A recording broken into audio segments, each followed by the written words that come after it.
Pulivendula faction కు పెట్టింది పేరు. ఎలాగైనా సీమాంధ్రకు తొలి ముఖ్యమంత్రి కావాలని ప్రయత్నిస్తున్న వైఎస్ జగన్మోహన్ రెడ్డి కుటుంబానికి ఇలాక. ఏ ఎన్నికల్లో చూసినా ఇక్కడ అత్యధిక మెజారిటీ ఆ కుటుంబానిదే. పోలింగ్ శాతాన్ని, ఫలితాలను చూసి అక్కడి ప్రజలంతా వైఎస్ కుటుంబానికి అభిమానులనుకుంటే పొరపాటే. చేసేదేమీ లేక ప్రాణభయంతో తప్పనిసరి పరిస్థితుల్లో వారు చెప్పిన పార్టీకి ఓటేస్తున్నారు.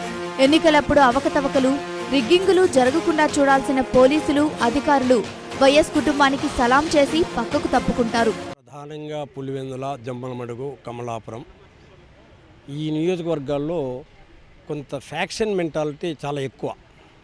ఓట్లు రిగ్గింగ్ జరుగుతున్నాయి. పోలింగ్ బూతుల దగ్గర కూడా ఓటర్స్ను రానియడం లేదు.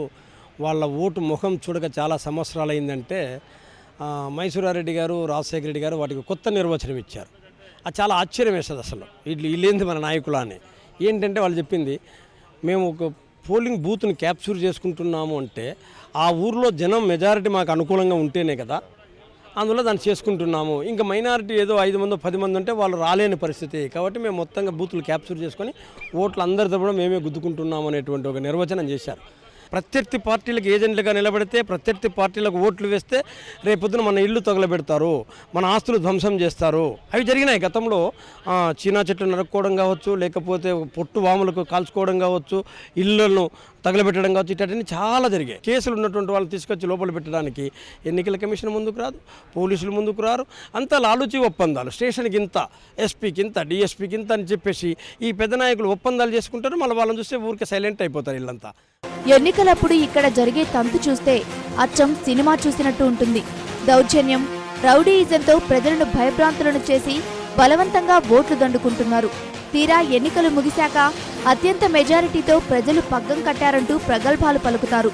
గత కొన్నేళ్లుగా పులివెందుల, లింగాల, సింహాద్రిపురం, తొండూరు, వేంపల్లి, చక్రాయపేట, వేముల మండలాల్లో ప్రతిసారి 75% పోలింగ్ ఏకపక్షంగానే ఉంటోంది. ప్రస్తుతం పులివెందుల నుంచి సార్వత్రిక బరిలో ఉన్న జగన్ వెనుక నడిచే అనుచరులే దౌర్జన్యం చేసి ప్రజలను భయభ్రాంతులకు గురిచేస్తారని పులివెందుల వాసులందరికీ తెలుసు.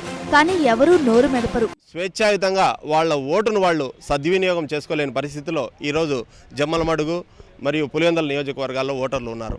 మేము పెద్దరాజు కొడుకును చిన్నరాజును, మా చిన్నరాజు కొడుకు యువరాజు అంటూ ఇక్కడ ఒక రాచరిక వ్యవస్థ నడుస్తోంది. ఈ రాచరిక వ్యవస్థ నుంచి ప్రజలకు విముక్తి కలగాలి. విముక్తి కలగాలంటే ఈరోజు ఎన్నికల కమిషన్ వారు మరింత చొరవ తీసుకొని కడప జిల్లాలో ముఖ్యంగా ప్రత్యేక దృష్టి పెట్టాలి.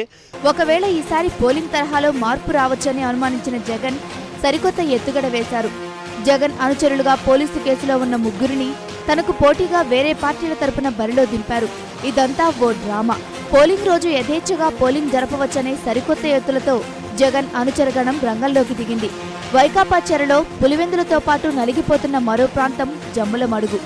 ఇక్కడ ప్రతిసారి ఏకపక్షంగానే పోలింగ్ జరుగుతోంది. రాత్రి వేళలో ఏజెంట్లు ఇళ్ళకి భయపడొచ్చి మీరు ఏజెంట్ కూర్చుంటే మీకు భర్త మీ ఇల్లు ధ్వంసం చేస్తామంటే ఎవరు కూడా ఏజెంట్లకు కూర్చునే పరిస్థితి కూడా కనపడడం లేదు.